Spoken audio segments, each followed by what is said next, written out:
Some love stories end at the altar. This one began there and then had to die so it can be reborn as something far truer than either of them had the courage to name the first time. 23 years ago, my guest met the person who would become her best friend, her husband, her heartbreak, and right now in this season, the great love of her life. And not in a way that the world would expect. It happened in a way where they had to lose everything to find each other again. So today, for the very first time, they are telling that story together, out loud, with nothing left to hide. This is Romi Marie and James Haven, and this is the most honest love story I have ever had the privilege to witness. Welcome, y'all, to the show. Good to be here. Good to be here. Yeah. That intro was just like so special and so sweet, and I love you. And thank you for having me back. And you know, the last time the three of us were together was at the White House. Yeah, literally. Yeah. Wow, literally. It's amazing when like I'll see it and whatever. Okay. Mm-hmm. Erin, thank you. Thank you. Yes, thank you. And welcome, James, too, to the show. It's just such an honor to see you. I actually talked to Romi. I mean, for y'all, the little bit of background, I actually met Romi, who I've had on the show a few times through James. So it's funny because we've been talking about you, and like now we actually have a chance to talk, to sit with you, to talk with you, and not like make up stories about you. Like you actually can be here. Yes. I live in the town of make believe, so trust me, I'm used to it. It's okay. You live in the head of make believe. What is the fucking town? That's a whole other conversation. Make-believe. That's a truth of truths. The truth. I speak Yes, the so truth. we're not going to make believe anymore. We're real life, real time. Yeah. Okay, so James, I want you to come in first, and I want you to just tell us why here, why now? Like, why are we having this conversation right now? Well, I mean, there's so much to talk about. I mean, I'm literally wearing a t-shirt. I don't know if you can see this, but that says I love Romi. Okay. Oh, I didn't notice that. Yeah, I just want people to notice that before I say it. No, I mean, listen, Romi knows this, and I'm sure there'll be different moments that get emotional during this talk, but we met at a very dark time in my life. Okay. I mean, arguably the darkest. And I've known her now almost a quarter of a century. Sorry. And, she's never not in my thoughts. She's always in my thoughts, like Superman with Lois or anything like that. And, we've just had this incredible every couple of years, which I'm sure she's already told you about, but every couple of years throughout these 20 plus years, we've always gotten back together, like to have a dinner or just to talk or whatever. And it's always magical when we would separate. Like it would be like we'd see each other, and then it was like everything was just like, whoa, the music was louder, the lights were bigger, everything was amazing. So there was always that. And again, we'll go more into this, but the last year, like what would have been, obviously 2025, was the worst year of my life. Mostly self-induced because of, things like that. But I'm just saying it was the darkest time of my life. And, I really felt I'd lost her at one point for all time. And one of the craziest things is that even Romi, I believe, she'll say, if she was aware or not, but I don't think she was. But the craziest thing is, the marriage, let's say annulment, if you will, final paperwork was filed on June 5th by the court. The judge signed it on June 4th, and the court filed it officially on June 5th. She called me on June 5th of this year. And if I'm not mistaken, Romi, you didn't even realize that was the date. And it Definitely was crazy. not. And she called, and I didn't pick up because obviously I wasn't ready for it. I was like totally in shock. I mean, she was like hallucinating seeing her, name, her nickname, come through the phone at like 3 a.m. So I didn't even believe it was her. And then she sent a beautiful picture of us in this park. And my parents had their first big moment. And Your Song by Elton John. And it just really got to me. And I was just in this state of like shock, but a good shock. Because like I said a moment ago, I thought I'd never hear from her again. And in that moment, I realized anything was possible. So that was the big moment for me. So once I processed, oh my gosh, this really happened, I took a second just to how to respond. It was important. I took a second, I believe. And then I reached out to her on Father's Day. And then the next day we talked. And we talked like we always talk. It's just this calm opening, like, hey. And then we got into heavy stuff. But I'm just saying, there was a moment there where I looked to my entire existence in that moment, to answer your original question, and went, why now? Because now I'm fearless. Now I know anything's possible. And now I want to be the little kid who was always happy, always jumping off tables, always dancing, always whatever. And in that moment, I realized I'm done with all the trauma. I'm done with all the self-deprecation. I'm done with all of it. And Romi's always been that guiding light for me in my life. And I felt I was like, I'm going to trust her. I'm just going to trust her in this moment. And we had a very powerful talk, covered a lot of things. I think it was about an hour. And by the time I got off the talk, I was like, I'm going for it. She said, say a couple of words out loud, which we'll get to in a moment. I said those words out loud and my life has changed forever. So that's why now. Yeah. Same question for you, Romi. Why here with me right now? First of all, I want to just say for anyone tuning in, because it like made me emotional hearing you talk about that.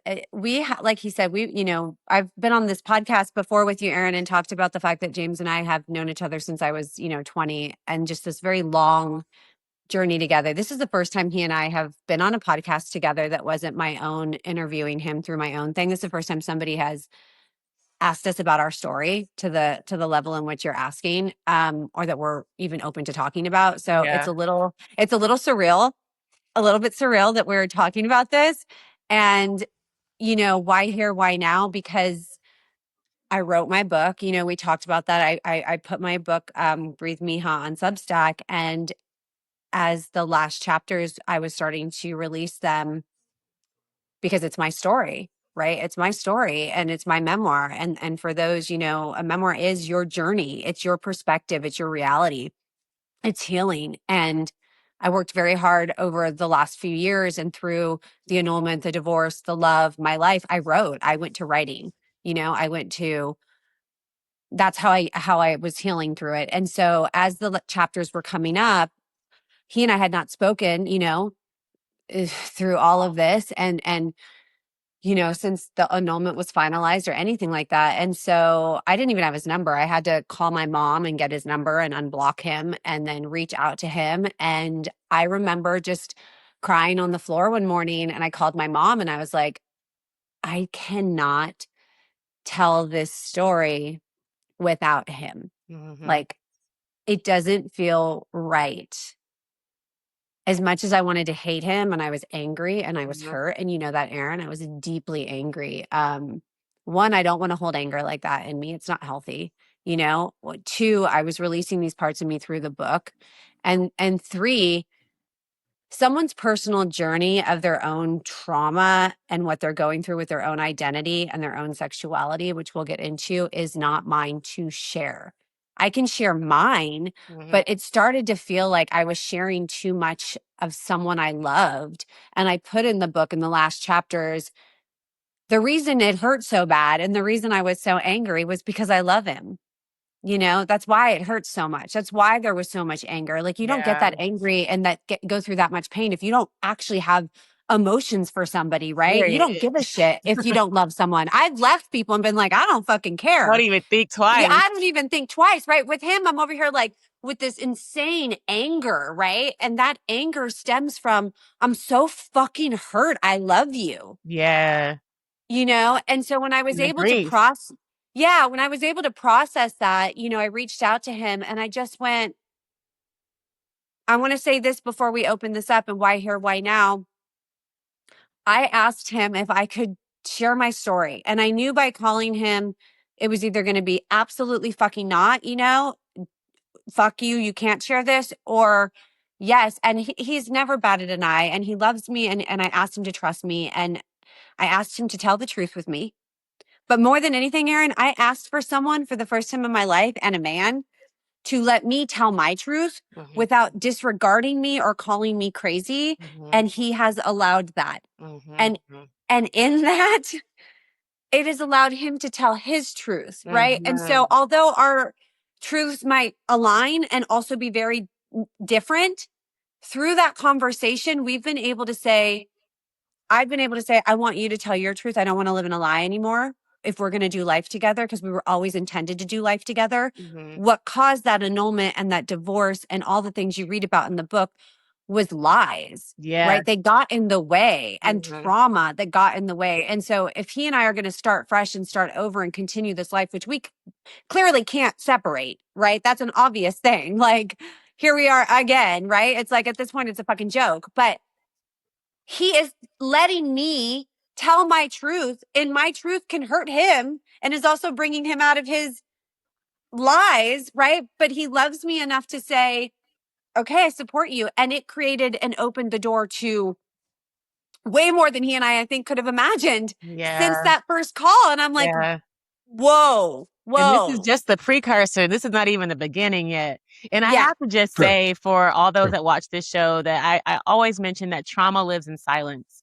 So this love story is the I guess a living testimony for when truth is revealed and love is allowed to live and breathe, that it heals all things. And so with that, I want to get into, the beginning. And I just want to add something, if it's okay, real quick. There's a Dr. Gabor Mate out of Canada that said a quote once, and I always bring it up from time to time that kind of is perfect for this moment. And he says a lot of things, but this one always got to me, so it ties in perfect to what Romi just said and what you just said, Erin. He said, there's a wisdom in trauma when you realize the trauma is not of yourself. And the key is to work through it and thus become yourself. I just love that quote, because that one part of like, it's not yourself. Like, I'm trying, look, I'm doing everything I can. It's like, yeah, but you don't realize you are in the trauma. Your function, like a car, it's like wheels are messing down the road. Your car's, the wheels are messing. You have to get an alignment. You need an alignment. You can't, well, it runs. Yeah. It's trying its best to go to 50 miles an hour. Yeah, but the wheels are falling off. Yeah. So it's more of that one, is that I think that once you finally address it, you can say, all right, fix the car. All right, fix my, whatever this is. And then I just saw a movie recently. And again, I'm sorry, just one more thing. I saw a movie called Backrooms. And I know people say it's a horror film, and there's a lot of other reasons for it. It was a YouTuber guy made it. Very successful, made like $500 million, made for like 10 million. It doesn't matter. But it deals with trauma, and it deals with patterns, and it deals with how people don't get out of their patterns. And it really was affecting for me. As I told Romi, it affected me very strongly because it was after our talk, after I'd made this change. So whereas the movie kind of goes, oh my God, I'm like over here going, if you get out of it, this is what's going to happen. So it's been a powerful month. Well, take us back to the beginning, Romi. I really want to know, like, when you were 20, James, you were 30. How did the two of you meet? So we were at the El Rey, and my dad, I was working for my dad at the time, and my mom at Romi's Draperies. I was just a young little girl smoking my Parliaments with my jeans and my Converse and my vintage shirts and my bands. And I just was not, I was just this little like wild child. And dad wanted to go see Billy Bob Thornton play at the El Rey because his partner at the time, Felicia, was working for Angie and Billy while they were married. And so my dad does not go out. He is not that man. He is like, and he was like, let's get in the truck and go. And I was like, oh my God, a date night with my dad. So the only date night that I had, and my father, the only date night I ever had with my dad was meeting Jamie. And Jamie is probably the only man I think that's ever met my father. Wow. And what did he say about me? What did he say? He said to date him, but yes, how about that one? There you go. Dad and I went to this show, and Jamie's mom, I remember walking over. My dad had like a really beautiful connection with his mom. Like he really liked his mom, and Jamie's mom really liked my dad. And my dad is a very unique person. Like Billy kind of got my dad, Ange got my dad. And so for this family to even understand this machismo father of mine, I was like, oh my God, this is cool. Like, my dad was a man of very little words, and very intimidating. It looked like he was going to kill you. And I was like there smoking, and Jamie comes walking over. We know the spot right outside the El Rey with his mom. And he's just tall, and he's, young and just, just beautiful, this face. Right. And I remember seeing him just come over, and I'm just like, who is this gorgeous man? Like talking, and just like, we had this instant, right? Like this instant to a point that's almost impossible. I mean, like, she can tell you the whole thing in a second, but it's like, as she said, she smoked back in. She's a health nut now, which I love. But my point was, no, but it's really important. It's like, even when she went to go smoke, it was like, and that was like her first one alone, and we exchanged numbers, so it's key. Yeah. It was relaxed. It was like I Yeah. knew you, and now she's going to go out and do a cig, and we're just going to continue to talk. But it wasn't like, yeah, I'll come with you. It wasn't like that. It was just like, we go outside, we keep talking, like, let's talk about this. Yeah, cool. Yeah, we should do something soon. Yeah, okay, cool. Like, it was just very like obvious. It was very obvious. That's how I Well, could call it. then, he ended up sending roses to the shop. And my dad, of course, was like, "You're gonna go out with him," and I'm like, "How am I gonna go with Angelina Jolie's brother? What is gonna do with me? Like, this family's like Hollywood royalty, like we joke, right? I'm like this little like Mexican punk rock girl. I'm like, he's not gonna go out with me, and I'm like crazy, and I'm insane. Like, it's no. Well, clearly never been able to fucking leave him, and I even married him. So here we are. And I mean, it's not necessarily we have to talk about this now, but as was our first moment together, which I always love sharing, she knew I was in love with her instantly. Like the second time I was like instant, like it was just like obvious. But I was playing so hard to get, it was beyond hard to get. I was being so defiant. Like I just was like, I can't, like, just do everything you can, James, to avoid where this is going. And I just love the fact that she just called me out at the end of the evening, basically. And I just gave in. It was just like at that point, there was no, I can't fight this anymore. So we ended up I ended up inviting him over to my apartment that I talk about in the book, the pink apartment. Yeah. It's a special apartment for us, but he came over. This is like in some of the first chapters, and he was, and I do want to say this is going to bring up some hard stuff, but that's why we're here, right? Jamie was in a space of, and he can share his perspective as well, like kind of hiding behind some religious views of why he was this and who was shamed and who was good and who was bad. Right. And he projected some of that onto me initially with my not being a virgin and me being very sexually active and very, and so the first night, like we did get together, it was almost like a weird response where he just projected a lot of that shame onto me for me not being clean.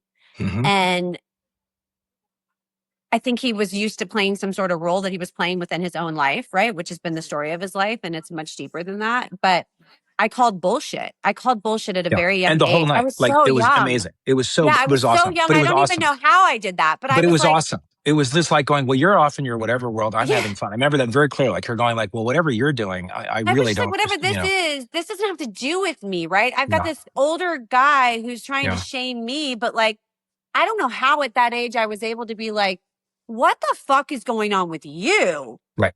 That you're going to project that onto me. Right. And you're in love with me, which Absolutely. is a very interesting and traumatic start to a love. It is, because it's this like something deeply is rooted here in your own trauma around sex or me or the woman who's right. And you've got this Christian kind of conservative dad, father thing that you're playing, and yet you're in love with me. And I think that's honestly been like one of the baseline parts of our love story forever is this confliction of like truth, his family.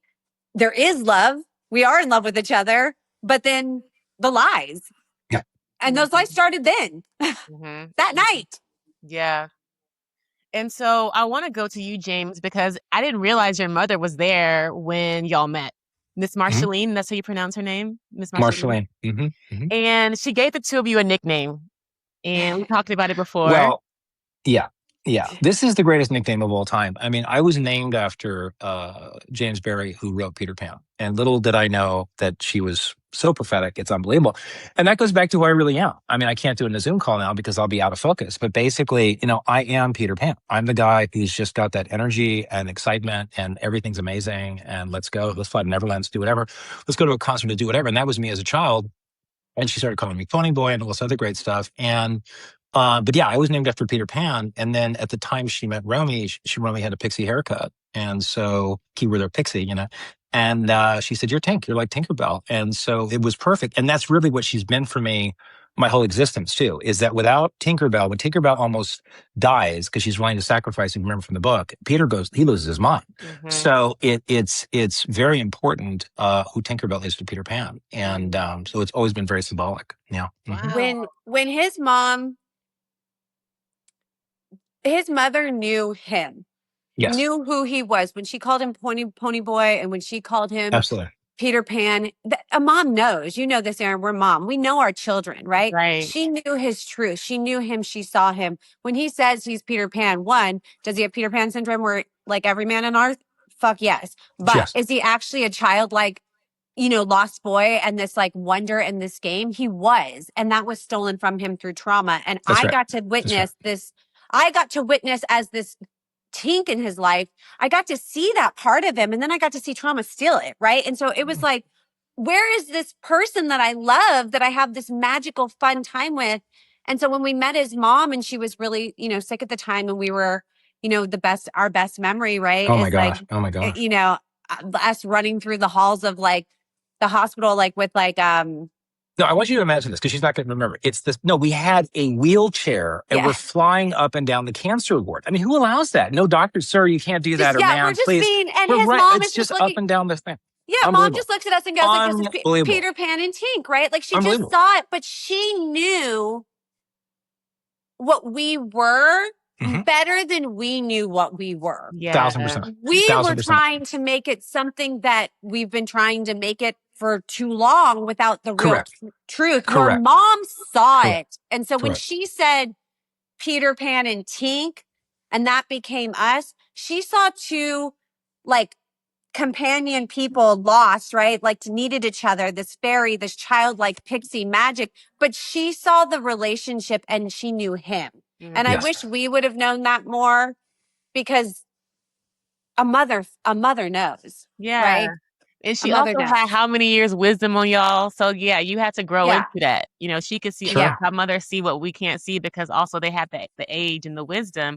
And I just Sure. want to also talk to James, like how divinely appointed your life path has been, from the naming of yourself after the Peter Pan author. Like, who knew that? And for It's just completely ridiculous. It's so, and then back to even her having a pixie haircut at that exact moment. She could have had long hair and she wouldn't have been called Tinkerbell, yes, possibly. Yeah. So, I mean, again, all these things are divinely ordained. yes. And so, I want to ask Romi, you guys have loved each other through all these different seasons and marriages and divorces. Like, what has kept you guys tethered? What do you think was that what is that? I think it is real love. I think it is real love. I think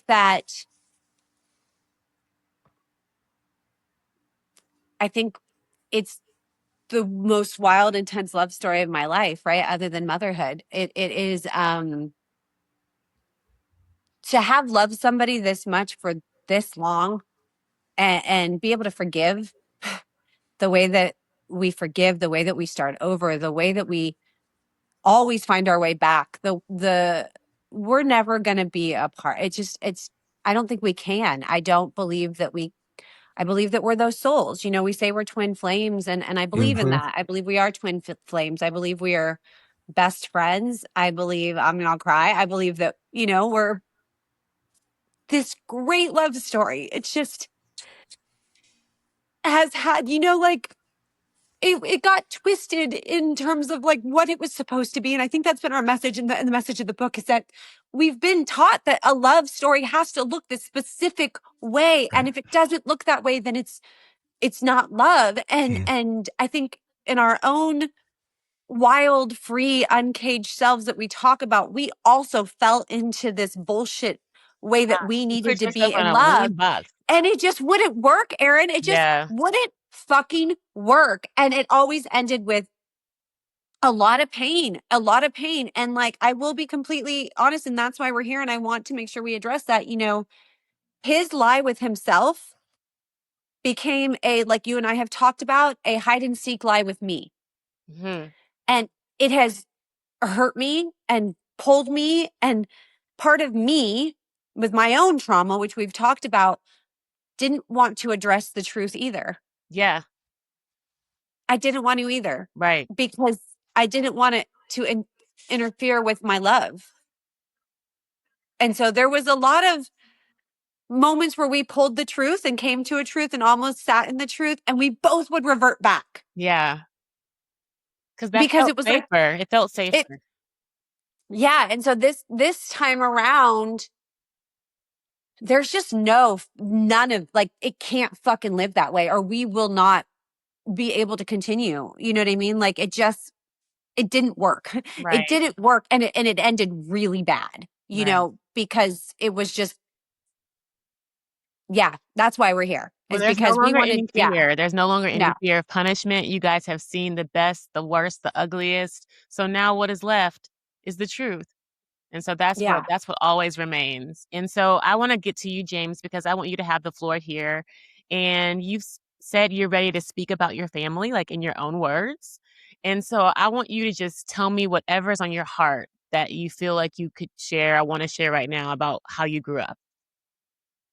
Oh, well, let me tell you. I always start with one thing, and I say it slowly because I really want people to process it. You know, imagine going to a Hollywood premiere, and imagine being with could be my sister, could be my father, and imagine someone of some form of, I know who they are. Maybe it's an actor I admire or just someone who I know, and they come over to say hello. And my father or my sister introduces me to them, and they don't even look at me. They keep their eyes on my father or my sister and shake my hand. That's a huge part of my upbringing, where, you see what matters in this town and what doesn't matter in this town. An actor can be in the biggest movie in the world. Once they have a flop, no one calls them. I mean, it's that, boom. It's just literally like, whoa, are you disposable or you don't matter? So a huge part of my upbringing was being around this kind of, as I said, make believe again, where it's like everybody's important in this room. Cheers of the fans, the cheers of the interviewers. Oh my God, you're so incredible in this movie. I can't wait to talk to you about it. And just feel like an outcast, kind of like a shadow, like Peter Pan, just feel like a shadow of myself. And so I got very used to early, and I've done this most of my life. So Romi knows this. Kind of became a defensive mechanism. I got very used to being alone, really used to being alone. I mean, like, I don't think anybody alive has ever slept in a bed longer alone in their life, done more things like movies or traveled alone. I mean, I think I'm literally like, if you put it all down, it'd be like, this man has done more things alone than anything on the planet. That's any human's ever done. So I got very used to that. So my running and stuff like that, which Romi knows about, I'd run to be alone. I didn't run to another person, like cheating. I didn't run to a job or run to, something. I ran to be alone. And so I got very used to that. So that was my coping mechanism for a very long time. And then I would just kind of show up once in a while. So it'd be like, well, James, you have such a large personality that people think you're so successful. It doesn't matter what you do. Just express that once in a while, but don't really be that. Just express it, Oh my God, James, your life's amazing, And then go back into the James that I met, to be honest. Right. No, that's what I'm saying. Absolutely. Of course. And then go back into your, hiding. So that was a big part of my upbringing. And the sad part is, I think that this is for everybody. I mean, we're hearing stories left and right. I won't even name their names, but I think everybody knows who I'm talking about right now. But I mean, a lot of big actors are losing their children, dropping their names left and right. They want nothing to do with them anymore because they're realizing where that focus is for the person in the business compared to the focus of their own children. Yeah. Big deal. So I had definitely an upbringing like that where I was really not important. And in so many words, right before I met Romi, I was told, by my father in so many words that I really had no value whatsoever. So meeting Romi at that time was a big deal. It was a double down. At first it was, oh my God, there's a person in my life who finally gives me validation. And then secondly, she knows this already, so I'm not gonna be surprised. The reason I ran was because, well, one of these days she's going to be walking around the lot like a lot of people do when they see all those beautiful houses that look like houses, and then you open the front door and there's not even a house inside. She's going to see there's nothing in there. She's going to see that all this that I'm kind of, oh my gosh, she fell in love with. She thinks I have a good sense of humor. She thinks whatever it is, she's going to see there's nothing there. So I got out of there before she'd see what I thought was the real me. And it was pretty sad, but I went back to being alone. So that was a huge part of my childhood, huge part of my teenage years. Just being around this weird town of make-believe that's very superficial and just not knowing why, I didn't really fit in. I'm trying to fit in, but not knowing why I couldn't get even like a procedural or something like that. Like I make this joke sometimes, you'll appreciate it. It's a simple little Tesla joke. I say, wait a second. Okay, hold. My dad's the Model S. My sister's the Model X. Wing doors, really sexy. Oh, I'm the Model 3, right? The cheapest version, but the selling. Right. So what if we just got the Model 3 going, give James a procedural and, just let him rock it? I mean, they'll still use their names to promote me when I get it in Deadline, right? They'll say the son of, the brother of, just nab NBC pilot, right? That's good PR. When it didn't happen, I'm like, again, oh, wow, I guess I don't have any value whatsoever. So I got used to that. I have no value whatsoever. Yeah. I want to jump in on that if I can, because it's like, it just hurts my heart. But, just to say, what it is. So people have like reference. His sister is Angelina Jolie, right? His father is Jon Voight. And so we know this. And so that's a very large, we've talked about it in terms of Hollywood kids who have grown up on that level, right? Of their family, right? It's not just one That's sibling. A++ list. It's A++ list of celebrity. But I want to say this because growing up in that, he was right, like overshadowed. And I can say this because we have talked, right? Like Sure.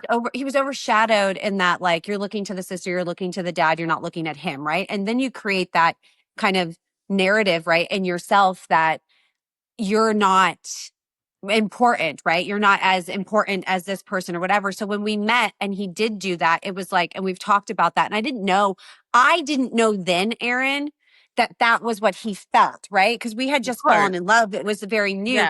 I know now, flash to years later, but at the time when he first left me, I didn't know it was because he didn't want me to unveil like this, like, truth that he didn't see value in himself, right? So if I saw no value, then it would like ruin this love that we had. Where now him knowing me this long knows I don't give a fuck about any of that stuff. And the saddest part is I didn't then. Of course. Right? Like I fell in love with this magic that we had. We were like, when we were on, it was like nothing in the world existed, right? It's unbelievable. It's the most unbelievable It's the thing. most insane feeling that we have when we are locked in with one another. It is like a fucking drug. Like I'm right? going to be doing it in a week, by the way. We're going to turn on the radio. She taught me every song. She's going to start saying, who's this, who's this, who's this. We just dance and we're like magical. It's over. Yeah. It's over. Like, and if he would have come to me then, which, this has been the journey, and said, I don't feel I have value. I really don't have anything going. I don't have what my family has. I don't have this. Like, would you love me through this? I'd have been like, I didn't give a fuck to begin with.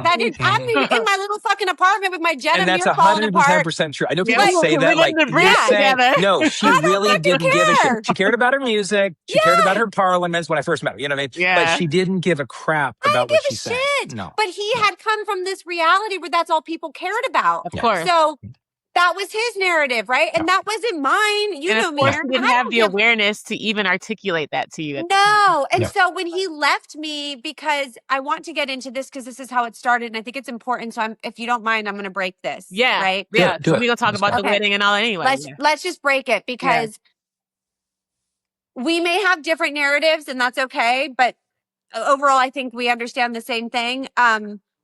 Jamie came to me at one point when in that time, and we were falling in love, and expressed that he was gay, right? That he had these thoughts. And I was young. I was bisexual. I came from a home of two moms. This was not something, at all new to me, nor was it foreign to me, nor did he knows this.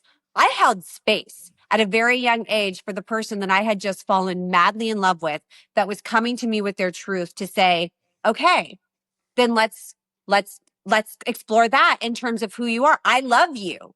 Go tell your family, go be this, right? And the reaction he got from his family, and I'll let him jump in after this, was not a very welcoming, valued reaction.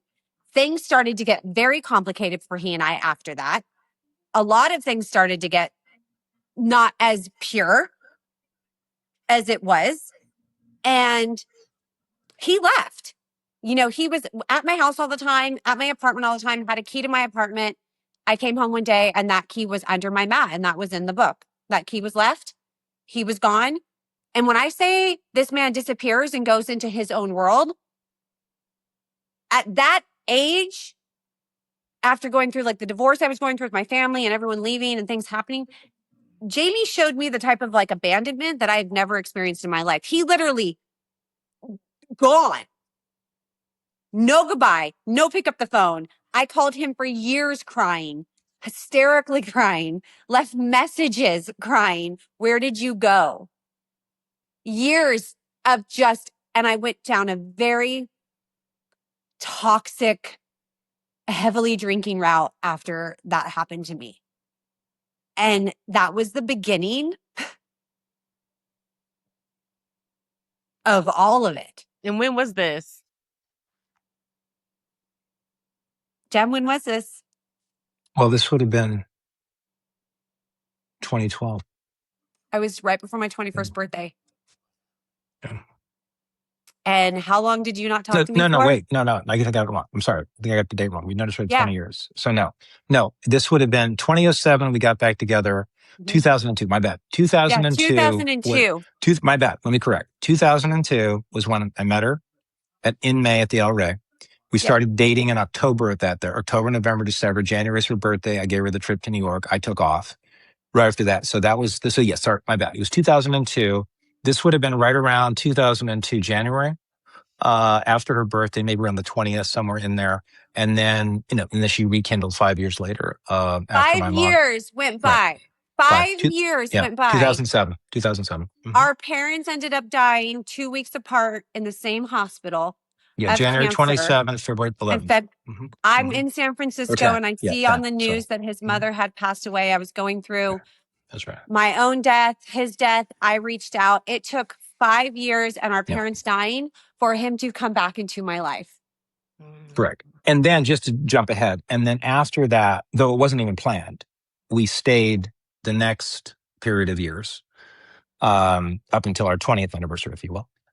Just here and there, seeing each other every couple of years. No. I was on the L word, I was, identifying in my sexuality stuff at that point. And, it went on and on and off. And then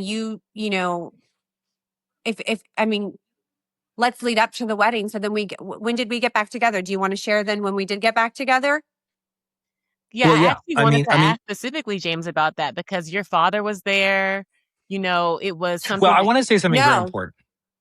No, at the wedding? Yeah, go on. Yeah, tell us about that day. She's hilarious. Stop right now. What's important? No, I was saying we got back together though, like together right after COVID, and that's when this whole thing started. Here's a very key thing, and I don't want to make this sound very melodramatic, though it's going to sound melodramatic. It's actually authentic.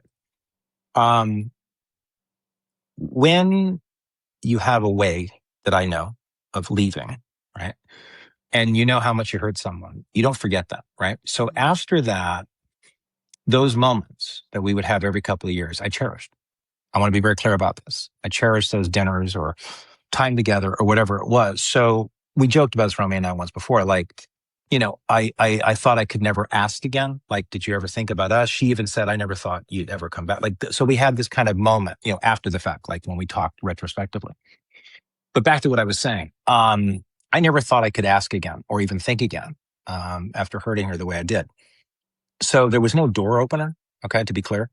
And then there was this moment, and it was amazingly 20 years. Big day for us, June 3rd, which we love very much. Tom Cruise's birthday out of the blue, but there you go. But anyway, June 3rd. And I know, right? Please.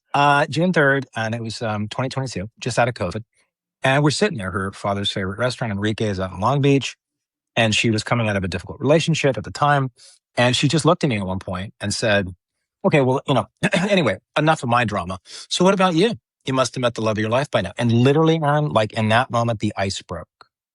And I was able to say, I'm looking at her. And that was it. And it was like from that moment. To hear those words at that moment, for him to say that, I almost felt like and that's where I said, no matter the stuff that was there that we weren't acknowledging, that we should get into on this, that we weren't acknowledging, the love was there and I felt it. And to hear him say that to me after all that type of abandonment and all the back and forth that we had done that I wrote about, I was like, and it led to a very back and forth few years up until our wedding. And all of this is in the book. I write about all of this, but I think the most important thing to get into is so that there is an opportunity for him to share. We ended up finally getting married, right? In talk to us about that day. We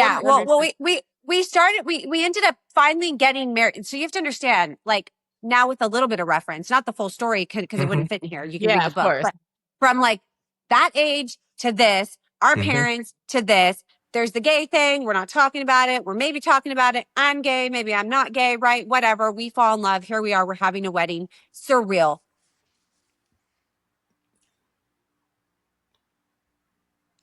Prior to the wedding on his 50th birthday, we had a very big weekend. I celebrated him in a very massive way. But we also had a come to Jesus moment of, you're gay and let's do life together. And I remember yelling at him on a hike and him trying to argue with me because he couldn't face it with himself. I still saw this battle within himself, trying to like not be able to say it or own it. And I remember getting really frustrated on the hike and getting really angry and really trying to just celebrate this weekend. And we had a breakthrough. We had this beautiful weekend with photographs to show, dancing to show. We were just free because the secret was like, let go. And I watched him just like, be ready for this moment. And I wasn't going to go anywhere. It was not a breaking issue for us. It didn't mean our love couldn't exist or we couldn't be married. It just meant this is the reality. Can we just fucking face this? So fast forward, and I'll get to this and let him speak on this, okay? Fast forward to we're about to do this big People magazine interview and share our truth of our wedding and our marriage and his truth of who he is. And it fell apart because he did the classic Casper the fucking ghost that he does, right? And when he's not ready, he disappears. And when he disappears and he goes, fuck. It's not like he's leaving me for someone else, like he said. It's not like he's running away to some, he fucking disappears from the fucking world, right? And I'm always left there going, what the fuck just happened? We just got so vulnerable. We get so close. I don't know how to do half-ass anything. So we're at a level that's like so up there with like connection. And then I'm always left with like, where the fuck are you? Right. And so this interview is about to happen. This marriage is happening. All this stuff is happening. Lies are happening. Lies. And this hide and seek of him. And I'm sitting there with my daughter going, what in the actual fuck are we doing right now? Right. And so I'm going to let him speak on this because I want to just say this just to rip the Band-Aid off because I'm not doing it anymore. And this is what's so beautiful about it. And this is why this person is like getting to like have who he is. The reason we are here is because my book let me tell my truth. And in it, it lets him tell his truth, which I want him to tell because I'm not doing life anymore that way. Erin, you know that about me. I'm not playing games. I'm not doing unauthentic and I'm not doing shit that's like bullshit. I don't want it, but I can't make the person I love show up that way, right? That has to be I can't do it. And I was trying so hard and he seemed ready and then he wasn't. And I would be curious too, you know, for him to share when I came to him most recently with the book and said, I'm telling the story and I'm this is coming out. He was ready. He is ready. He let me share this and we're sharing it together. And neither of us give a shit that the marriage happened or the annulment happened or that it was, when I filed for fraud, just so everyone is clear, I filed for fraud because I had somebody fucking lying to me about a lot of things, but mostly lying to themselves. That's where it starts, always. That's where it starts. Yes. And this is perfect because Romi, I didn't have to ask my questions. You said everything. I think she answered it for me. Thank you for that. Yeah. No, okay. And then it teed me up for the next question that I had for James, which was, it was literally like, this is your moment. And I want you to have it exactly the way you want it. So tell us what you're ready to tell us, James. Baby, it's 4401 on my 4401. Okay, 44. I'm gay. All right, I just said it. I'm gay. There it is. There you go. It's live. 44. Yes, that's our magic number. It literally is 4. It was with 44. I'm cry. You just said it like I didn't have to ask any questions. I think we're done here. All leading up to this moment. Yeah. Yeah, it's pretty obvious, as Romi says. Everyone else knows. That's my favorite. Her greatest line this whole time was like, everyone else knows. I'm making a Yeah, joke about because Hollywood right now. when No, I'm you making a joke brought about when Hollywood. you Like brought if I went Romy to to a carpet DC. and just screamed out, I'm gay, would I get national applause? You know what I mean? Okay, there we No, go. and Now Erin, we can hire him. Now we can hire him. He said before this interview, should I wear my pink I Love Romy shirt and my cowboy hat? And I'm like, baby, you wear what? Be you, boo. Yes, Be yes, you. Like, you yes, don't need no. to be anything Yeah. but you. And I love you and the world will love you. But I said, baby, everyone knows you're fucking gay. You don't know you're fucking gay. As soon as you own that you're gay, this is not a big deal. I'm so sad that the person that I'm in love with felt like they could not be them to have value, but yet by not being them, they still felt like they had no value. So where's the fucking win? True. Very well said. Very well Where's said. the win here? You don't have there me. isn't. Well, I think You that's don't it. have truth. Well, I think you just said my whole life in a nutshell. There is no win. That's when I would talk about my life mostly, I would talk about it from a perspective of no win. Yeah, absolutely. Yeah. Absolutely. And so as you are really reflecting, I really want to understand, like, what did it cost you to carry this as long as you have? Great question. Well, I know. I love you. It cost my life. It cost my life till this day. Yeah. Because I wish I had the courage, because what happens with children, they say affects you the rest of your lives. Well, if you're frightened of something when you're 5, you're frightened of something when you're 15, you're frightened of something when you're 30, you walk in the room, you start shaking. Is there something you want to talk about? No, it's okay. And you walk away. So it cost me my life. Yeah. Until this point. Mm-hmm. And now I couldn't, I get up really early. I mean, I know Romi's 2 hours ahead of me, but I'm getting up at 3, 4 in the morning now. I mean, that's when I get up. I run, I'm, eating great. I mean, my mom, thank you. She always taught healthy diet and stuff like that. But I mean, I'm really taking care of myself. I love myself now. I love myself for the first time since I was a child. And I'm dancing every day for like hours, which is what I used to do as a child. Erin, he's so gay. He's like the gayest I've ever experienced. It's so beautiful. Yes. But yeah, it's just amazing to feel what I feel now. And it reminds me of what I felt when I was a child. So, yeah, it's, I feel alive. Yeah, I feel alive. And I feel invincible too, which is another thing. I can't speak for others. Yeah. I'm saying, like, when you were saying, like, it cost you your life, we talked about it, and I know him to 50 years. We celebrated his 50th birthday, and we tried to come out, and and then if the years went past, but it's like to think of not being able to just say those words out loud or publicly, right? And I want to say this, like, when the world watched him on the red carpet with his sister and the kiss, right? That's when I met him around that time. The like infamous kiss had already been probably out. Everyone knows me for that. Everyone knows the famous kiss on the carpet. And they turned it into this like very, sexual kind of thing between him and he is gay. He loves her. He loves me, right? He has space. He holds space. He's not some weirdo. He's not some incestual person. He's not some brother. He's not some son. He's my best friend. He's the love of my life. And he is gay.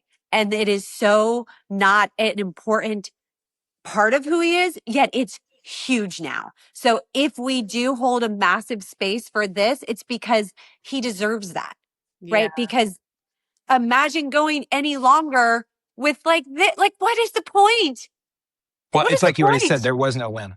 Right. No win. There's no win. No. And I want to ask you, James, what would you say to the person listening who is still hiding? Like still in a marriage or a life? Well, I'd say call me. Call me right now. No, really. No, I mean, I wish sometimes you could just give your number out because I'll get like a million phone calls. Yeah. But I wish there was some kind of like more of, a Twitter Ask or X thing now, but something where you could go, if this is legitly that, because that's legit. That's the real stuff. That's not nonsense. That you could somehow go get that person to me. But seriously, if I could talk to them one-on-one, there's no doubt what I would say to them. There's no doubt. Maybe there's a coaching business that comes out of it for you. Well, I mean, listen, I have a big plan. I mean, I have a big plan to help a lot of men, including men who are not gay, become more accountable. I mean, I'm wearing a bracelet right now that I just got and I ordered it. And I was going to tell Romi about this in person. She knows this. but it's something she even called me out recently. And so I'm just going to put this out there. So there's a very famous story in the Bible about Nathan visiting David. And David has done some really bad stuff with Bathsheba and whatever. I won't tell the whole story, but basically it cuts to the chase where Nathan is talking about these two men, one rich, one poor, and the rich man steals this man's goat and whatever. And David has the audacity in that moment to say, that man should be killed. And Nathan says, that man is you. Mm. And it's a big deal. And so the bracelet says, I am that man. Yeah. And so what I want to be is accountable in my own life, hurting Romi. And I want to be, there for other men, whether, as I said, whether straight or gay, that hurt people. I mean, there's a while back where I made this comment about the worst kind of narcissist is gay. And this was like a couple weeks ago.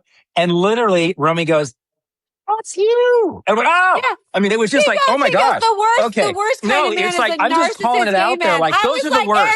Erin, No. They're the worst. I'm like, I'm sorry. Excuse me? I mean, it was just the way she called me out was just like Nathan. It was amazing. Wow. So that man is you. So I would say to that boy or that man, depending, because I know sometimes men, like myself, take forever. I would say right now, tell immediately. That's what I would say. I'd say I wish I could go back in time and say the words and own the words and not waver. I don't care if it's my father or my friends. I mean, there's a classic story I've told Romi. I was a young boy. I was like 5 or 6, and we were playing dress up. And we had someone's house who had a bunch of, this mother had like, the big Bel Air closet, and we were just a bunch of kids playing around. We just grabbed things, like big shoes and big, kids do that sometimes, big shoes and jackets and whatever. And I went for a dress. And I went for a dress, and I was the only one for a dress. And they locked me in the closet for a very long time. And after that, I never put a dress on because I was like, well, I'm not going to be that kid who, that's not part of the group hug. I played AOS soccer with these kids. I did everything else, but everything was just, he just does that now. That was just a joke. I was just doing that as, whatever. You were 5 years old. What the? Yeah, 5 years old. You have no but I also there's also the person who put him in the closet, and I think this is something that needs to be touched on, and I know he'll speak on it and help many because I think it's one of the biggest issues of the whole entire universe. And I've said this is that we are a bunch of kids with fucking daddy issues, right? Oh, everything's daddy issues. It's all daddy issues. I'm walking around with mine, but his father is not a strong believer of that being him. I think he looks at it as him, and he's said it to me. His father has said words to me that said, he's sick. They're harsh. He's sick. And so what sick means is that. And so it's like a mental illness. And this, I want to make sure people understand the real level of which sharing this is for him. Yes. And one more step, which is tied into, which I'm sure a lot of other boys deal with. There's also a way where daddies especially don't say it firsthand, they say it plural. So you don't have to even keep saying, I'm the problem. You just keep saying those people that you don't want to be that. Luckily, you're not, thank God you went over a phase, whatever that was. But all people play around, they're teenagers, but you experimented. But the thing is, it's good. They do that. And so it keeps getting instilled without a direct hit. It's just even at our wedding table after the wedding, he brought it up, and I'll never forget. We're sitting there and he said, well, he was really sick. I'm glad he's not anymore. And in my head, I knew what that meant. And Jamie knew what that meant. And so much of Jamie's looking for value, and I think many men, is let me show my father I'm a man. Let me show him I am worthy. Let me get value from my father. My mother's not here, right? This is my father. Right. And I'll also tie into the divorce aspect because the divorce has a lot of stuff. The idea that, I said this for a long time too, and Remy knows this. I'd say, well, my dad, if you will, failed at that. He failed at being a husband. He might think I'm a million things. You tried to be that. Well, I won't fail at it. So my head, oh, wow. See, if I do that. Him by doing at least I didn't fail at marriage. At least I did something, So, you try to, because remember, you don't see the win. As Romi said, there's no wins here. That's a win. That would be a win, right? That part.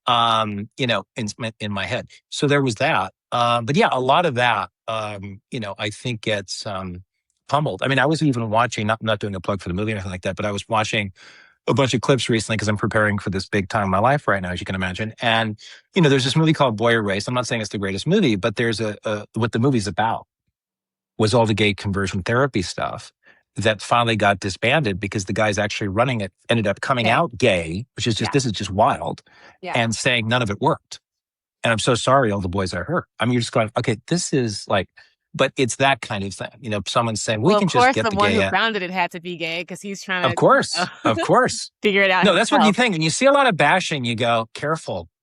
Who are you? Well, of course you do. But, you know, I think the interesting thing is with this is the level of psychologically understanding this part of him and us.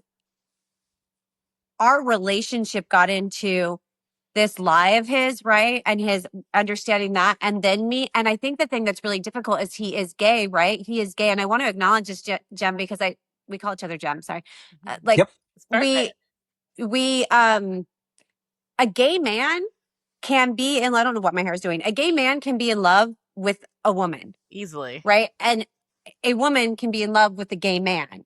And I think that concept is a little too like above where people can even like process right now. 100%. Yeah. 100%. And we are in a space to say, you process it however you want. We're two human beings that deeply love each other and have a probably deeper connection than most of you that are married.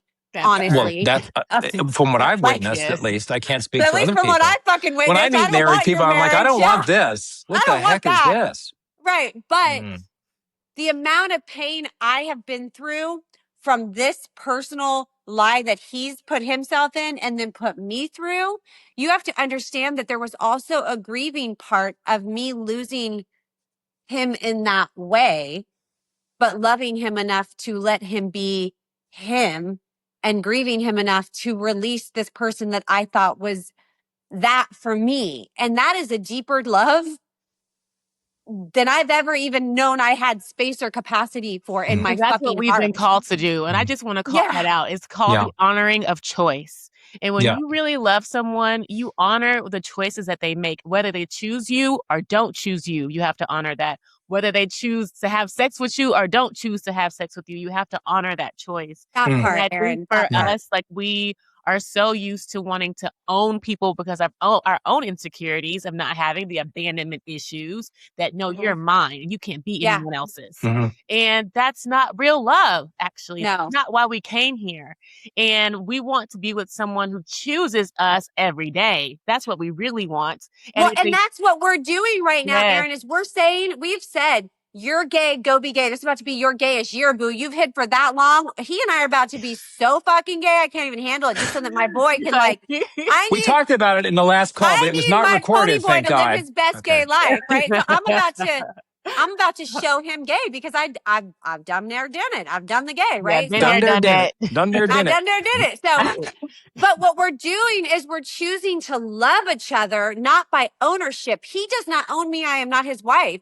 He is not my husband. I do not own him. We are connected without illegal paperwork. Yes. We are connected without, the religion, by choice. We can't fucking leave each other if we wanted to. So we might as well have fun and be gay. Yeah. Right? Because there's clearly no separation. That kind of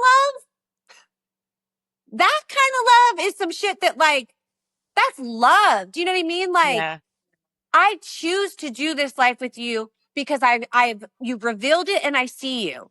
I see you and I love you. And him, for me, he knows I am not to be caged, right? And every time I have tried to do it, it doesn't work because it's not who I am. It's my own trauma trying to create things that I have believed I needed to be. I do best free. 100%. I love it. Free. So I think it's perfect timing because I want you to define this in your own words, because it's yours. What is this relationship to you now? How do you name it? Name it. Oh, that's interesting.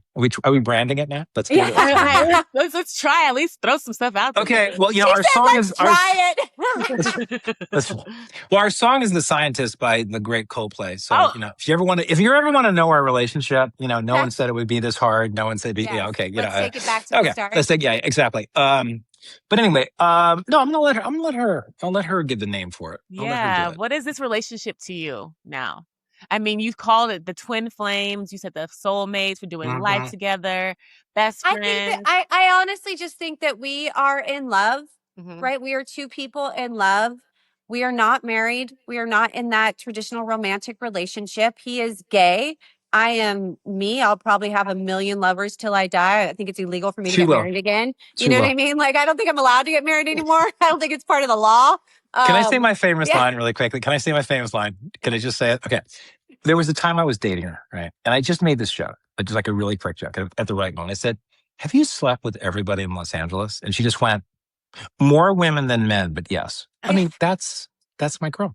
It was fantastic. So yes.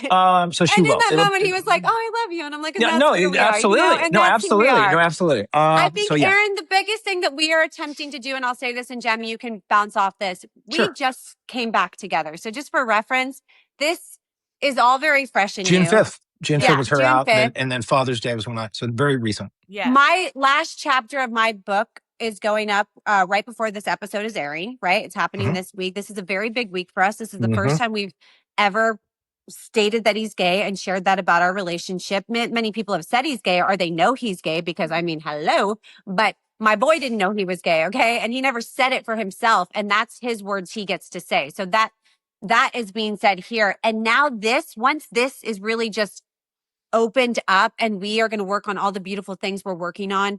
We're writing a television series that we're working on off of my book. We're writing his and that's also great. I mean, I don't mean to promote Let's myself talk here. about No, that but I because don't. I don't even have to ask my questions because you just go right into them. Because Breathe Mija, as we know, it's like rising star on Substack, like bestseller, paid. Yeah, number one. Like it's like blowing up. People want to know about you. And so what has it meant to write your story in your way and essentially have your readers have the reception be like this? Like I want you to talk about that. Yeah, I wrote it, and you know this. I wrote it through a lot of pain, through all the shit that we went through, many days, whatever. I put it in a book, right? Anyway, when I released it, I did not know what was going to happen. I did not know how it was going to be received. I'm used to being ripped apart. I was assuming I would be ripped apart, because it is so raw and vulnerable and misunderstood has been the story of my life. But I just needed to do it. I felt like I needed to do this for me, for my daughter. I needed to just get it out. And there's this beautiful thing about writing the trauma periods and releasing it and then letting that shit go, right? And then it's like, take it or leave it. This is the beautiful mess that I am, right? Yeah. Take it or leave it. I'm releasing these chapters in this and being able to move on. Well, then it was just slowly being received. I have no social media that was large, right? We know I deleted it. I went off grid. And God has a beautiful way of having just people start to share and read it and resonate with it and understand it. And it picked up. And I mean, when it hit number one, we were talking, when it hit bestseller list, I had to check by my name for the bestseller list. I had to Google what that check was because I was trying to figure out why the fuck is there a check near my name? Listen, and then when I you're a Google bestseller, you got to find out what that means. I had to find it, and it was like, "Oh, you're bestseller," and I was like crying, like, "What? I'm on the bestseller list?" And so it evolved in the way that I evolve. If I'm in love with you, we're getting married, right? If I wrote a book, I want a fucking TV No show, doubt. right? Like, No doubt. I don't That's move Romi. slow. No doubt. No doubt. So it went from, hey, I wrote this truth, but guess what? You also have your truth. Let's write your truth. He's so talented. He's not someone's brother or son. He is part of the family. It's part of his blood. He is a director. He is a writer. He went to fucking school for this. He's been honored for this. Let us not negate this beautiful, talented gay man that I'm in love with. Yeah. And let him write and do what he does best, right? Like, stop fucking hiding. Yeah. So I've asked him, and we've joined in terms of pitching Breathe Mija now as a television show, and then he is writing the screenplay and the episodes. Well, and I'll write the pilot pilot first, which is obviously the big thing, and then we're going to get right. I'll direct it, and then I'll write the first season pilots, and then. But the cool thing is also, which is Romi's idea, we have her story, right? But then imagine like season 2 is my perspective. Back to what I said, the boy in the closet with the dress, raised in Hollywood, then he meets this girl. So it's more like, oh wow, you get these two. It's really wild. We want the reader or the audience in whatever artistic way that we tell the story to be able to see that my reality was my truth, and you can't take that, and nor is he. No. But his was his truth. And his holds space to so many men and people that have gone through what he went through, and imagine understanding what was happening with both of our traumas while we're together, because that is so much of what coexists with life and relationships right now. It's true. Yeah. It Two actually people reminds trying me to hold of space for love. it reminds me of something that I love very dearly. Not that, I expect my, season that I write to be worse. But, there was a book that Dennis Rodman wrote many years ago called Bad as I Want to Be. Yeah. And an I love ex-girlfriend Dennis. wrote a book called Worse Than He Says He Is. So, I mean, really, you put that in context. It's like, yes. I mean, I love that's basically But, it though. But yeah. as somebody who has been, I want to say this, like as somebody who has been somebody abusive to me, which James has been 1,000%. abusive to me, to hear him let me share it, right? To have a man give me the space to share it and not call me crazy for it has been the biggest blessing and gift of love I have ever experienced in my life from a man, because that isn't something that you get. You know this, Erin. Like, you get called crazy, you get called all the names, but for someone to say, no, you get to share that. That is true. That happened. And I'm not going to touch that. That's your truth, right? But then to also be able to hear from the person doing that what was causing that. We don't get to hear that enough. And that is the human experience, right? That we are That's the healing. Is that's the that healing. he's been able to come back to you in his healed state, fully conscious and fully aware of what he's done. Like, yeah, you can call it abuse, but at the same time, you're looking at a man who's been abusing himself for 50 years. Yes. So the of course he's going to self-hatred is project very, that back on you, because it's not personal. It's just his own beingness. And so Erin, that part. Yes. And so for him to be able to sit here in ownership and full accountability and honesty is all we ask of each other. We don't want to be treated perfectly. We can only do unto others as we do unto self. Period. And and so we can't do unto others if we're doing self wrong. We're gonna do everybody wrong. You nailed it with, he was hurting him more than he was even hurting me. Yeah. And so imagine how bad I was hurting. Imagine how bad that is, like he said, losing his fucking life over this shit. Yes. He said this. Losing his life. Yes. Losing this one person that loves him unconditionally. Yes. Right? And the opportunities he now is going to have just with what it feels like to walk around in the world as openly you. Wear your fucking hat, boo. Wear that rainbow thing. Go talk to that hot man. Just to be that's like you just want me to go surfing. I know that. You want me to go with Goldilocks. We talked about this. All right. It's like, I think I am, when this is out and we're out, my heart is going to fucking explode it's going to explode to see him as the person I fell in love with when I was 20. It's going to it's going to be overwhelming for me in the next year to watch him. And I want to just say for everyone that's listening and watching, through all the lies, through all the hiding, through all the abuses that we've named, through all the things, the Hollywood, the glitz and glamour that we all idolize and celebrate, when in reality the truth is uglier than we can even imagine. Oh my gosh. That through all this hiding, that there is love underneath it. There can be truth underneath it once we stop the hiding. And so I want to come back to you, James, around this. And I want you to just say from this space, what does freedom feel like for you now? Well, I mean, I kind of brought it up before, with getting up so early. I mean, to go outside and stare at the sky, to hear the birds in the morning, to everything just seems more alive. I mean, I'm gardening now. I have a gardener and he's wonderful, but I'm actually taking the time to really prune the flowers and to put flowers now in my house. And I'm more with nature. I'm just more enjoying myself. And as she knows, I'm surfing again. When I was a young boy, favorite place in the world's always been Hawaii.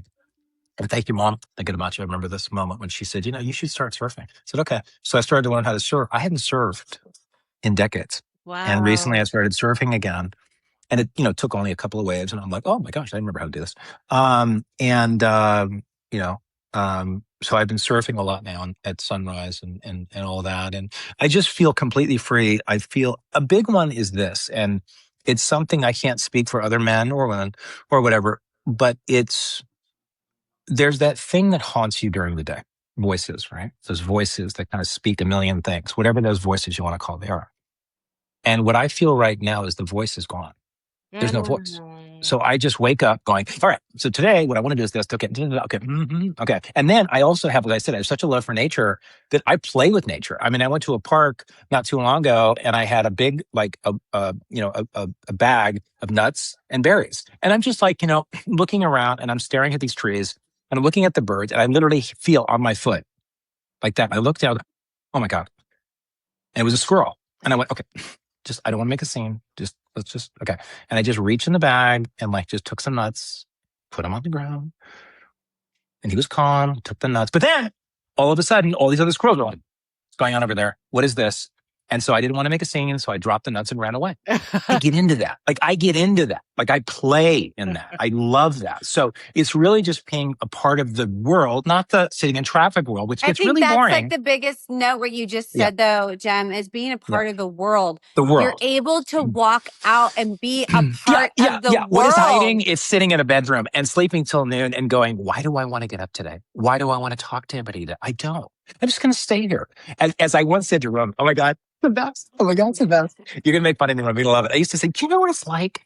Like how much I miss you. Like I fall on the ground and poor little white boy's on the ground in a multi-million-dollar house crying. You couldn't just pick up the phone and call me? You couldn't just call me? No, I'm so depressed. I'm overwhelmed with grief. I can't. It was Erin, he literally one time was like, you don't understand what it was like to not have you or call you. I was in my room in my house crying so dark and depressed and I miss you. I was like, on my knees. Oh, you don't have a fucking phone? No. You don't have a fucking phone? No. I feel so bad that your life and your big grand in fact, home, the cell phone is so far away from you now, it looks like out of reach. Yourself, I can't. Fucking, and I'm over here working like 50 jobs to raise a kid and feed her while these fucking assholes treat me like shit. And he's in his house, his mansion, just going, the world is so hard and life is just, and I don't know how to use a phone to text the woman. But that's Romi again. The woman she says, it's like, shut the fuck up. She says from day one, she's like, I see your bullshit. It's the same thing. Like, oh, poor little, really? You couldn't, like, that's Romi. She's like, I'm sorry. What was I supposed to do? Oh my God, honey, you didn't know how to use the phone for 5 years? I'm so sorry. So good. No. Well, we talked about it. We talked about what that is. And so for Romi, thank you so much, James. That was a beautiful response. I really resonate a lot. I resonate so much with the nature piece because I'm going through my own shit too. Life be lifing right now.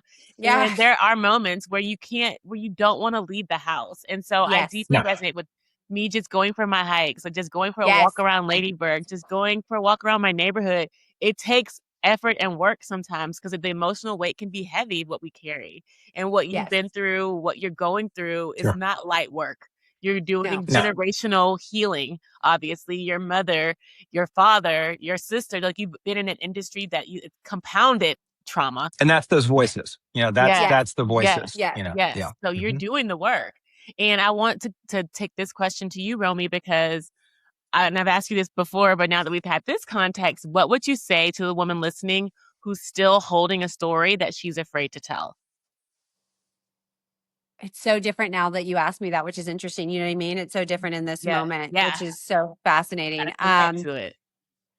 It's interesting because so many women have written me from my book and been like, I want to share my story. I want to write. I don't know how to talk about my life or my story. And I've told every person who wrote me, I'm like, go write it. I don't care if you're releasing a book or writing on Substack. I don't mean for that reason. I mean, go write it. Even Jamie writing his out through the season 2 that we're going to work on is going to be so incredibly powerful for him. Incredible. So I don't care if it becomes a show or doesn't become a show. Yeah. Write the it's fucking a Broadway thing. show. It's a musical, honey. Of course it is. Okay, calm down, honey. Okay.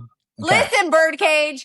So I would tell any woman right now, if you are living your life, and I'd say this to my fucking best friend here, if you are living your life with lies that are inside of you and stories that are inside of you because you feel like you don't have value, if you share them or put them out in the world, it will show up in your life in so many ways that you're not even aware of. Why do you think I had so many fucking marriages, right? I had shit in me I wasn't ready to face and didn't feel loved and valued as well if I were to share it authentically to the world. And what would they do with it? Well, the freedom that I have right now, you guys, is I said it. You know it. You choose what you want to do with it. I love me. And the most intimate love a person can have is when you do show all those parts and they see you and hold space for you. I don't want someone holding space for a curated version of me. Right. Ever again. And Erin, you know this from a previous, trauma I just came out of. I will not pretend to be something to make other people feel safe ever again. And nor do I want the people in my life to do that. And that is for you, Erin. That is for Jamie. Those are the people that I love deeply. So what I would say to any woman is like, you want real love? You want to really be seen? Like we all say we want to be seen? Then fucking let people see you. That part. Mm, mm. And first, allow yourself to be seen by yourself. And that's right there, that part. Mm-hmm. Yes. You got to see yourself. If yourself you can't see yourself naked with your shit, how do you think the world or anyone you love is going to? That part. Right? Like, and as parents, right? How is my daughter supposed to see me, hold authentic space for me if I'm not showing her who I really am? Mm-hmm. Mm-hmm. She's going to get to fall in love with Jamie again in a very different way over the next, half of our life, because she's going to get to see him who he is. Yes. And that's going to be a beautiful gift for her. It's going to be a beautiful gift for her to be able to see me as who I am. Yes. And it's very sad that our children, that's what we are products of, had to watch unhealed people walking around through the world trying to be all these things. It doesn't help our kids. Everybody else but themselves. It doesn't help anybody. I can't even, there's no words for that. That's one of the reasons why I told you I got the bracelet. It's one of the reasons why I haven't started this work, but Romi and I have talked about it. I really want to help a lot of people. I'm talking a lot of people. I'm talking kids 8 to 80. You know what I'm saying? It's like there's just, you're not healed. Like whatever it is we're all doing. It's back to that thing of like, when you realize that trauma is not yourself, like you're working through this world, but it's not, this isn't you. Right. You don't even know who you are yet. Right. Yeah. Right. Or you forgot how you were, depending. Either you know who you were and you've lost it, or you never met that person, depending. Yeah. Yeah. A little bit of both. So basically the quote this morning said, as a kid, they don't have a problem telling you flat out, like, I don't want to be around you. You're not fun. I don't like you. That's absolutely I don't like the way that's absolutely they don't care. They're not overthinking all the complexities or the repercussions of what's going to happen. There's something about when we get back to that space where we go, this is who I am. No, I don't like that. And by the way, I just want to add to that. I want to add to that really quickly. That's what I love about children. You know, there's a lot of reasons to love children, but it's the directness. We're taught like, honey, that's not a nice thing to say. What are you talking about? I don't like this person. It's like, well, you're not supposed to say that. Why not? I don't like this person. You wish things were more direct immediately. No, I don't want to go to this party. I want to bring a Bible verse to this, and I'm so glad you brought the Bible in this, James. And I know Romi's on her path too, but the Bible quotes, remain like a child. God asks us to remain like a child, to remain in this state of curiosity, to remain in this state of setting healthy boundaries for ourselves, or remaining in a state of playfulness. Like you said, that like all you want to get up in this play, and somehow this world conditions us of the opposite, of to take things seriously, of to put ourselves in boxes, to please other people, to do as I say. Well, I'm going to take it even further. If you don't get back to square one, what does that mean? Like this little child, you're not getting into heaven. That's a very specific quote. And it's like, excuse me, I'm sorry. Who missed that one? Yeah. So our goal, Erin, right now is to have so much fucking fun. We said to each other, we talk every day. We talk all the time. That is how we are. We are constantly connected, he and I. And we have said this round, no more trauma, no more pain, no more sad day. Let's just fucking have fun.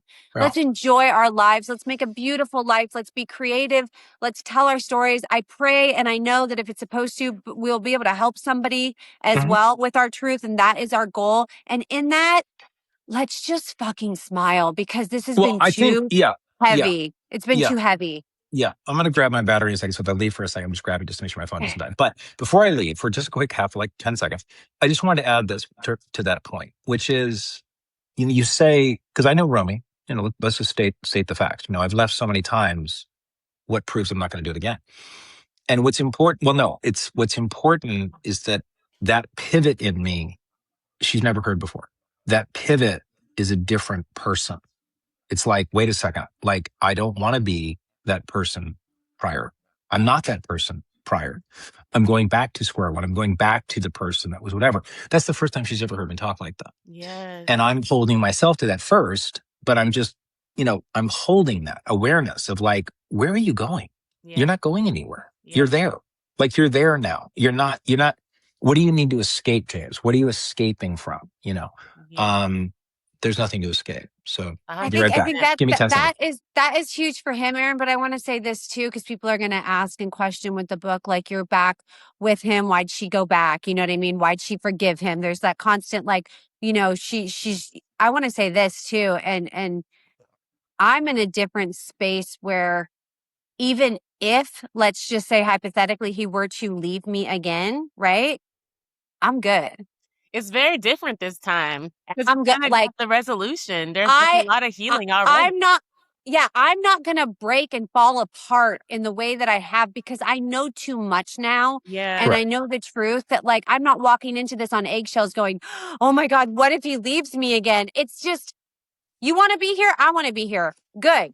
Great. You don't want to be here? Yeah. Handle your shit. Right. Handle your choice. shit. You don't want to be here? You go do your lies then. And Yes. I don't believe in my heart that that's our path. And he knows. What are you going to do? Run away and call me in a year? Like, come on. Let's just start. I just want to emphasize that, because I agree with everything she said, and I feel the same way. I mean, again, it's almost sounds impossible to talk about this, but we're just covering all bases. I wouldn't come back. There would be no coming back. There would be to be like, all right, that's it. This is ridiculous. We're both aware of that now. Yeah. Mm-hmm. Okay. Well, before we get off, I have the lightning round, which I love. And it's very quick questions, like 1-2 word answers. And so the first one is one word. Who is the other person to you? Go. Who was the other person to you? Who is the other person to you in one word? Like, okay, he's my gem. Yeah. That's perfect. That's it. I knew you were going to say that. I would say the same thing. And you said this earlier, but I'd have to ask it again, because just in case people didn't catch it. But the song that belongs to your friendship. Coldplay. Scientist. Hands down. Great. The thing you know now that you wish you'd known at the wedding. How fucking gay he is. I would second that, because I wasn't aware either. Shit, man. Yeah, okay. But I will say one thing. Could you probably not add this, even though you're in the lightning round? I want to just call me out on something. Just call me out on something for fun. Okay, let's just do it. So many years ago, even though I had been traumatized, as I told you, went to a Cher concert, and it's one of my favorite moments. She knows this. And she comes out of the sky, like out of the rafters, like in totally nude gown, coming right at us. And I fell into the arms of a gay man. Like I remember falling. I had the blue cowboy hat. He had the pink one. Okay, stop. And I fell right into the arms of him. And I just remember being so overwhelmed by Cher, right? It was almost like, I'm awakening you. I'm awake, okay. And I just remember literally, like, he just went, don't fight it. And he like lightly just let me fall back, like onto the ground it was just like this thing, totally like she's coming right at me. I mean, it was just amazing. The reason I bring that up is because Romi knows my weakness. She left this out, but she knows where I'm going. So, it's my 50th birthday, and, we're just doing our thing. And she has this amazing thing. We did a photo shoot that weekend. We went boating and like that. What's it called in Austin? Is it a canal? Yeah, beautiful. It's gorgeous. It was really fun. Played all our great songs. But prior to that, she takes me to a lunch. And the lunch just happens to have a drag queen contest. And I'm sitting there going, oh, that's unique. That's cool. That's great. No big deal. And she's like, no, you're going to dance. And I'm like, no, I'm not going to dance. We'll just get the brunch or whatever, and we'll get the hell out of here. But then something happens to me. Baby boy was dancing on all the tables, flopping his thing. No, I won the contest. But then she's like, yeah, but you're not gay. You're not gay at all. I know I'm not gay at all. That's the best part, is he went and danced like this and was so fucking gay. And I was like, oh yeah, I'll marry you, my straight husband. I mean. Listen, but my point is, she knows that about me. So I just want to put that out there, that she knows what I'm looking for. Okay, lightning round. Keep going. Okay, this is the last one. And finish this one. Each of you, okay, love for me now is authenticity. Truth. Authenticity and truth. Bam. Boom, bam, bam. I love this. We did it, y'all. We did it, guys. I just have to say one last thing. No. You have to put this in no matter what. This has to be out there, because I've always said this about the Rome Show. Now, I'm not putting down my dad for this, but I'm putting down, let's just say, all the men in my life who never told me the full quote. Okay? This is very important. I know the quote. Most people have heard the first part of this quote. Okay. The face that launched 1,000 ships and burnt the towers of Ilion. They know that part. Okay. But they really know the first part. The face that launched 1,000 ships. Of course, it's Helena Troy, supposedly the most beautiful woman alive, and then would fight, entire battalions to get her. My dad did not tell me this. Other men didn't tell me this. This is Romi coming back in my life. This is 2022. This is us back together after 20 years, hindsight full speed. I got the love of my life. Here we go. And all of a sudden, I look up the quote and I go, what? Wait a second here. The second half is Romi. It's totally Romi. And here's the second half. So I'll say the whole thing. The face that launched 1,000 ships and burnt the towers of Ilion. Sweet Helen, make me immortal with a kiss. Suck forth my soul. See where it flies. That's what Romi does for me. There you go. He has always said that. And That I has mean, in always my been life, his out of my quote. life, she's always done that for me. Always. I just have to think about her. This could be 10 years ago. Just think about her. Just think about her. And all of a sudden, I'm like, I'm back. I'm back. Mm-hmm. I want to finish on this just because for everyone, I have not been to a lot of big, parties in general, gay parties in general, since I was on the L Word, and we will be attending Dinah Shore in October together. My very dear friend Rose Garcia owns it, and she has Shout out to invited Rose. us to be there and to hold space for Jamie to have that space to be there as well. And so it's a really safe space for us right now to be able to just be fully fucking ourselves and in a community that I pray welcomes and loves him, You already know. and that we can just really let loose and dance and be about love and be about who we are. And so I just want to give my friend a shout out because she owned it. She invited us. She called me during my number one on a Substack and said, she was proud of me and she loved me. She's the only person from my show other than Casey that has reached out and been very supportive of what I'm doing. So I just want to shout that out and say we cannot wait. So if y'all see us out after all this, we have this our week, outfits. We have. if you see us out after this, please know we are going to be on another level because the lies have been removed and we are ready. So. And now you're doing God's work, and all God has for us to do is to be ourselves and to love. That's it. Yep. That's it. That's it. It takes us this long and this much work to get here. But dude, we almost killed each other getting there, but we got there. Shit. Yes. And I want to just thank all of you who are listening to this show who have made it this far. We very much appreciate you being here. And I don't know, James, if you have anything to share about how people can reach out to you or connect with you. I definitely have information. I mean, look, I know I'm being projecting here, but we're going to do the show, as Romi said brilliantly. I'm putting together right now. It's going to happen next couple months. I'm going to be doing a podcast. Romi, of course, will be right there with me, so that'll be a big deal. Also, obviously, I hope to do speaking engagements and stuff like that. So I think the only thing I can say right now, because I don't have a social media at the moment, and if all anyone that wants to say anything to him, reach out to me. I will get the questions. Can you to give him. your Instagram? Yeah, do all that. Yeah. Okay. So at Romi, I think it's Hair and Beauty _ Hair and Beauty. You'll put it on there, but guys. Yeah. Yeah. Okay. If you have questions, yeah, because I'll answer through Romi. He'll answer and I'll share them. So if anyone right now at this moment of where we are has questions directly for him, I talk to this man on the minute every day, right? So I'll get the answer for you. So awesome. Perfect. Great. Well, I have been, and I said this to Romi from the moment we were hiking and she proposed this. I'm honored to hold space for Romi and James and Romi. You guys are like family to me. I love you guys with all my heart. Love you too, Erin. And I felt like, and I have to say it, that me and Romi manifested this when we talked about, she said, I'm ready. I have nothing left to hide. Yeah. And we talked about this and and I asked her about you, James. I asked her about you and she started crying. And I sent him the podcast. Oh yeah. Yeah. So Yeah. So I am just, it just shows you when things are meant to be, how the timing aligns, everything aligns. So I want everyone. It's one last thing I'll say, and then we'll give less word. Sure. It's, I can't say that enough. I mean, I know people say that all the time, but there's something that happens when things align. Mm-hmm. I don't even know what I'm talking about because it's still too fresh to me. But it's just, yeah, exactly. It's just, well, yeah, sure.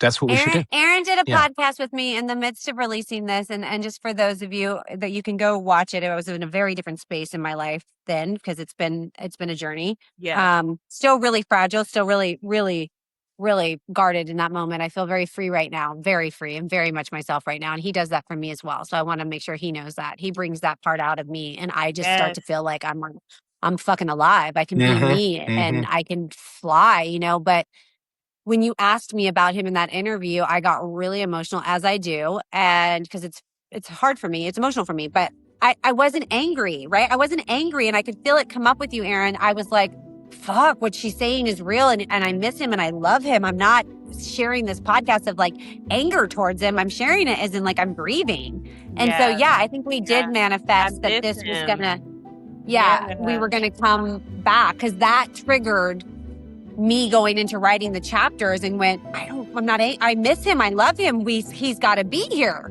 Yes. And then here we are. Here we are. And for all of you guys watching, this is what the healing work does. Like, this is when we come back to ourselves does.